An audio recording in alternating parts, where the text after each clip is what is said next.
You ask Tiger to calculate. This deals with finding the midpoint between 2 points. The midpoint between the 2 points is -84.5, -1. Let's solve it step by step. Plot the 2 points and calculate the midpoint using the formula.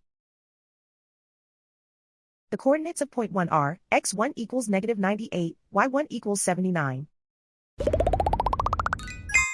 The coordinates of point 2 are, x2 equals -71, y2 equals -81.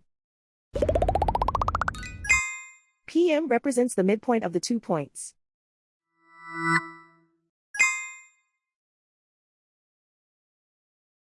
Use the x values in the midpoint formula to find the midpoints x. x1 equals -98.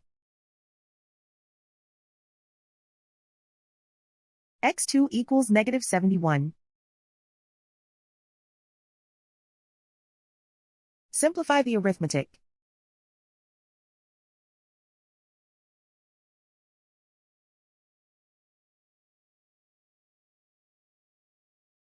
Use the y values in the midpoint formula to find the midpoints y. y1 equals 79.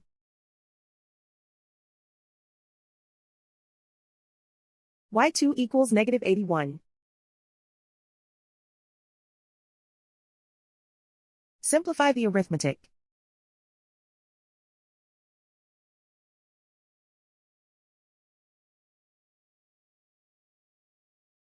And so, the midpoint is -84.5, -1.